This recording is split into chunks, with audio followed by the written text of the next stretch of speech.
And a very good evening, and welcome to the Saturday preview with myself, David Massey, coming to you at about 9:15 Friday night.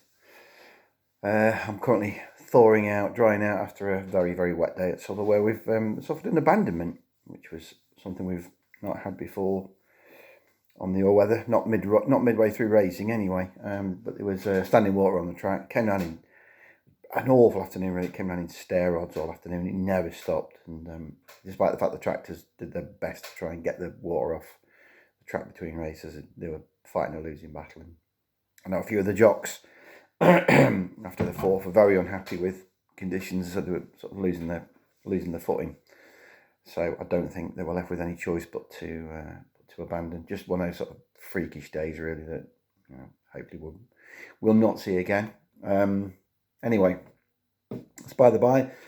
Tomorrow we've got a precautionary inspection at Ascot. I think it's going to hang a bit in the balance. There's rain due overnight and again in the morning, so looked pretty testing there today from the couple of races that I've seen.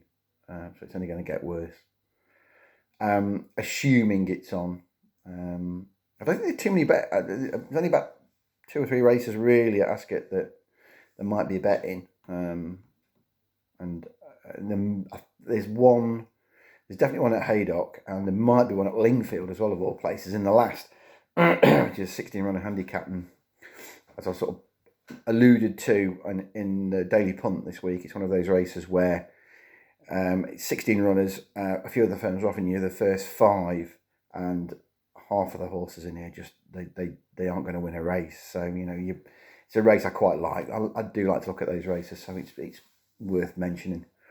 We'll do the Ascot card because really that's where the sort of focus will be tomorrow, as long as everything's on.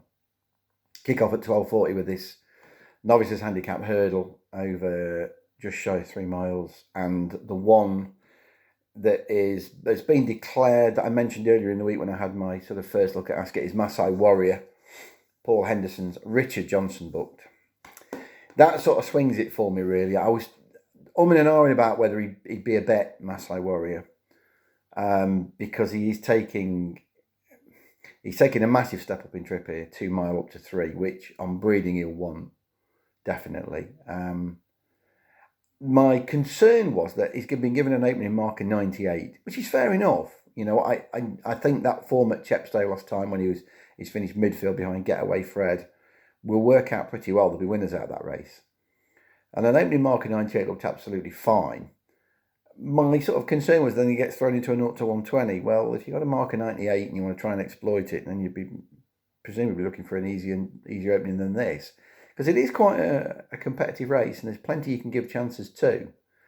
But the fact that they've gone to the trouble of booking Richard Johnson for it rather suggests to me that a better run is forthcoming on his handicap debut tomorrow.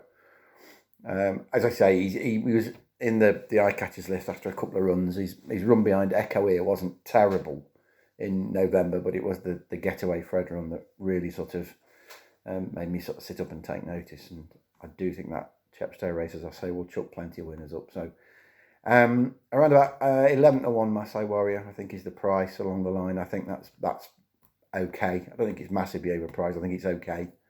And I'll be trying a small bet on him in the first. I've no interest in the graduation chase at 1:15. Good little race, but I can't work it out, and I'm no interest for a bet.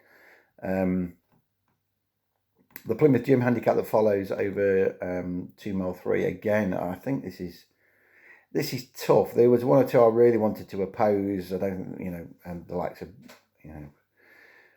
War Sound, who's never been a favourite of mine. I don't think he jumps well enough.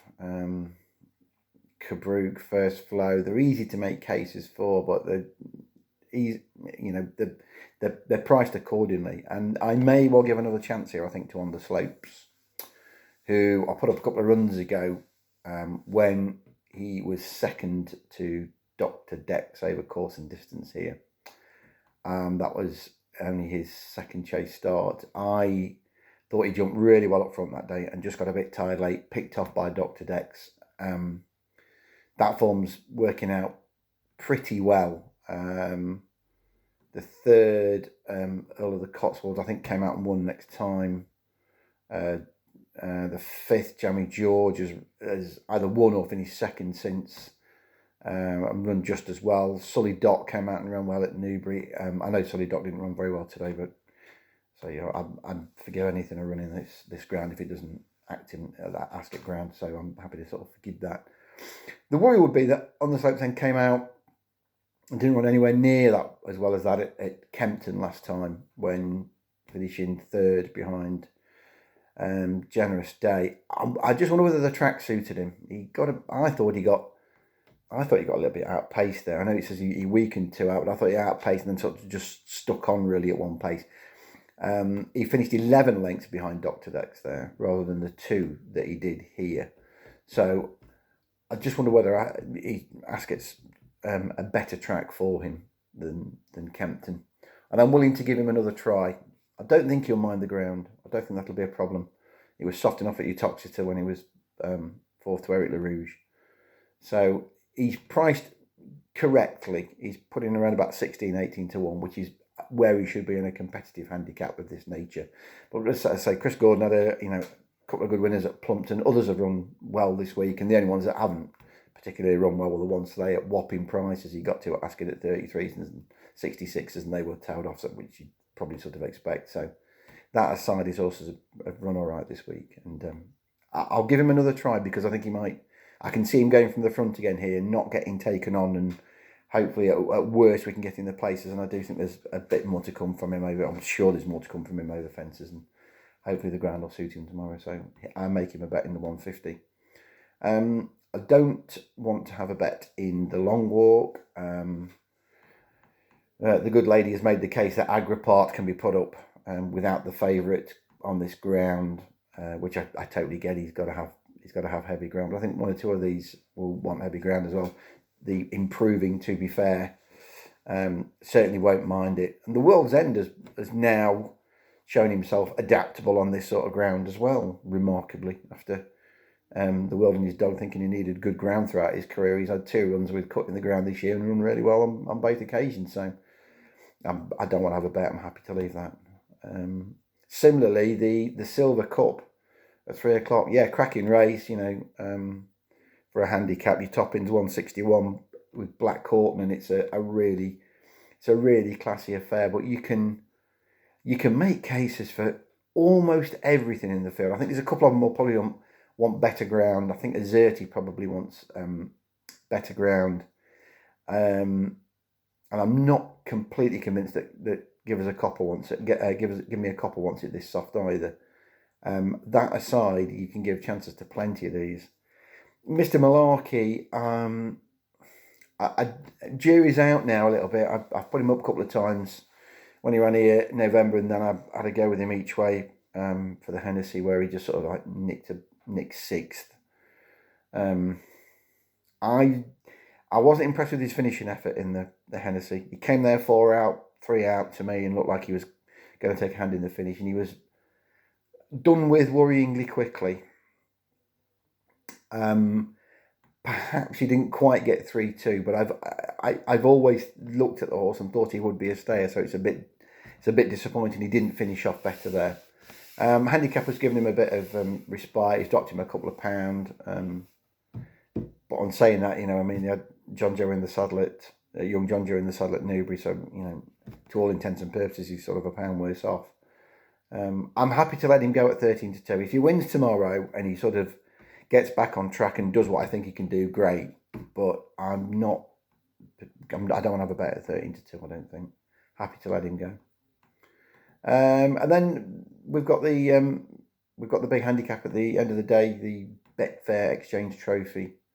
2 mile handicap hurdle, plenty of chances in this, and I'm going to stick with the 2 that I first looked at the beginning of the week. I'm going with Chris Gordon again with Remiluck.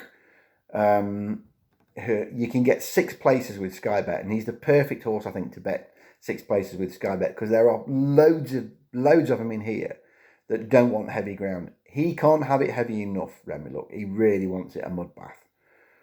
His mark is fine. The handicap's put him back down to 144. That's the mark he was second on in the county hurdle back in 2018 to Mahayed.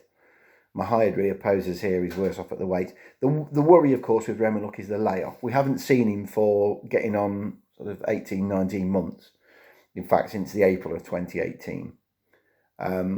And that would be the concern. But maybe tomorrow, he's a fresh horse, might be the time. It might be the time to catch him. And the reason I say take the 6th place is you can see him sort of running well to a point, maybe, to sort of between 2 out, 1 out. And then perhaps the layoff takes its toll. He gets a bit tired. But because half of them are already well beaten and out the back on this ground, he might just fall in the places anyway.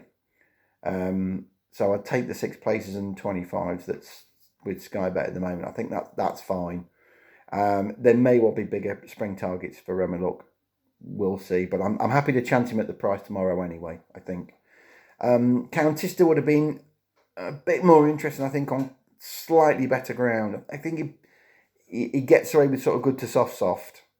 But whether he'll get away with heavy or not, I don't know. He will come on plenty for that run against Harambe and the Greatwood, definitely.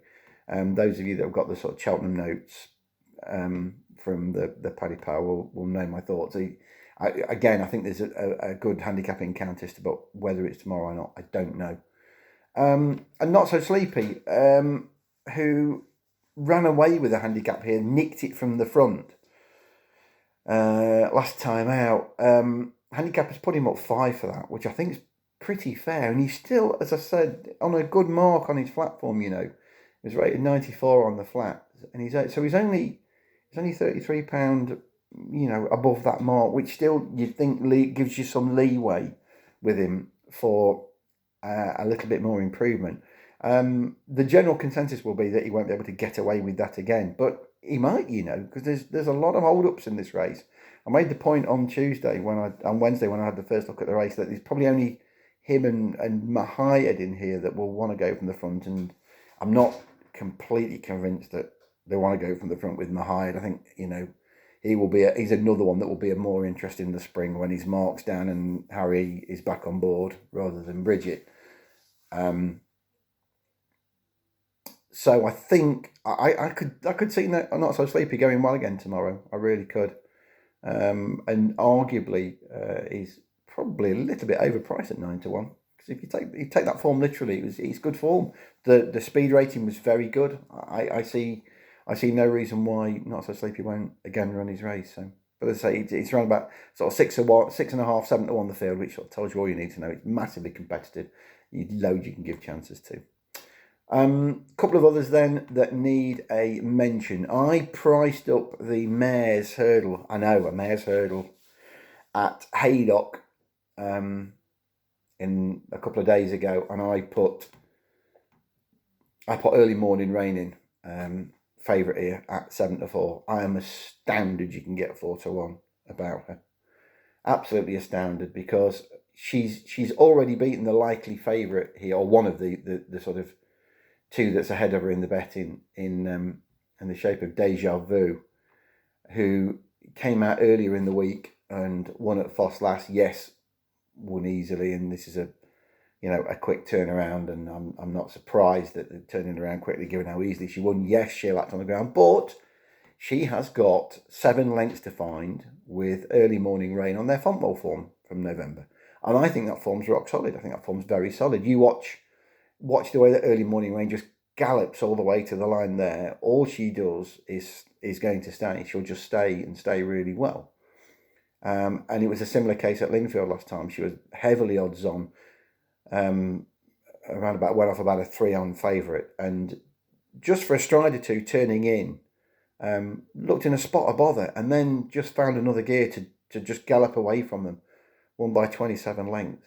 I don't get why you can get 4-1 Early Morning Rain and 5-2 Deja Vu, given that the Fontwell form to me looks absolutely solid. It just looks the wrong price to me. It just looks wrong. And I think 4-1 in ground that Early Morning Rain will love. I mean, it was up to the neck in it at Lingfield, and it'll be up to the neck in it at Haydock tomorrow. That long run for home will really suit Early Morning Rain. I think she's got a great chance here. I really do. And I think 4-1 is overpriced. There are horses put in here around about sort of 6-7-1 that have got plenty to find on form. Yes, they may well improve, but they've got to improve. whereas Early Morning Rain's got the form in the bank. I think, as I say, she's probably one of my better bets tomorrow. And speaking of this mares race, there's an interesting one in the last, the 3:15. There's only 5 runners in this.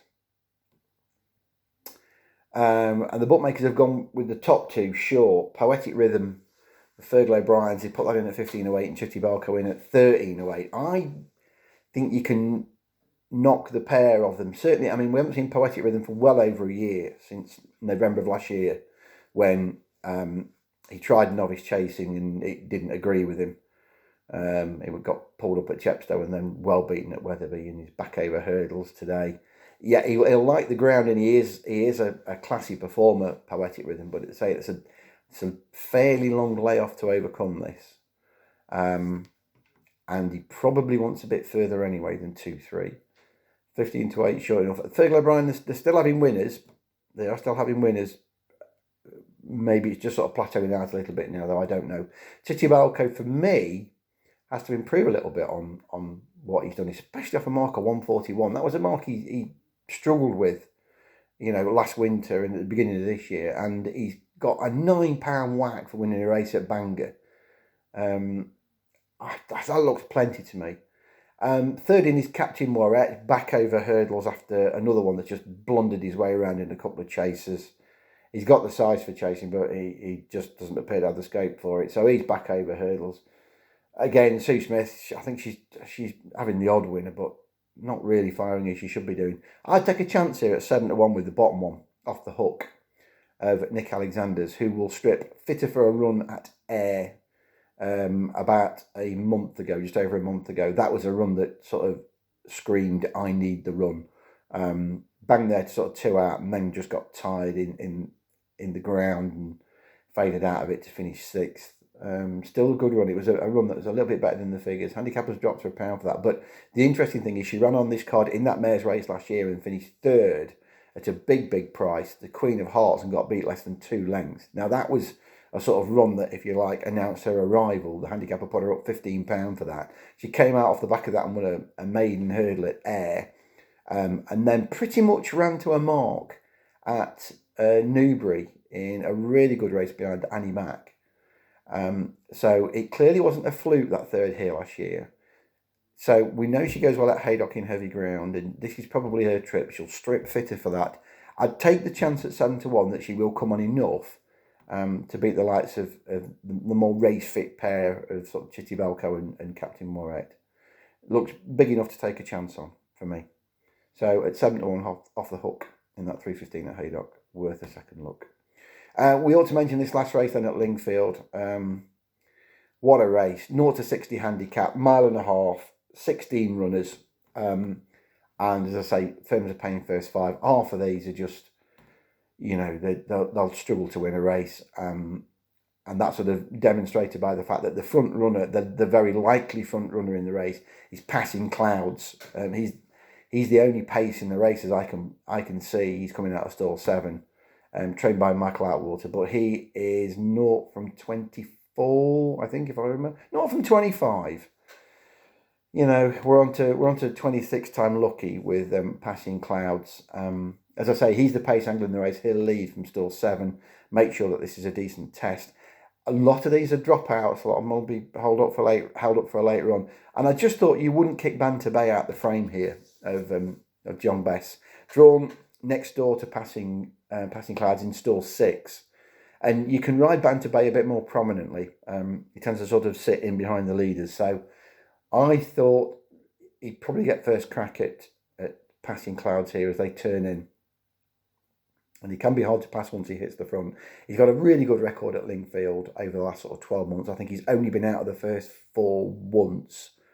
In about 6 or 7 runs. He likes it here. He's basically adaptable, everything from sort of 1.4 mile to 2 mile. A mark of 53 doesn't leave him a lot of wiggle room, I'll grant you, but this will be, I think, more about how the race is run and who gets a run, who gets first crack at these leaders, and I think that might be Banter Bay. He can hang a bit, he can hang left, he can hang right. He's not the easiest of conveyancers, but he does know how to win a race, which is going to count for plenty here. And Josephine Gordon gets on very well with him.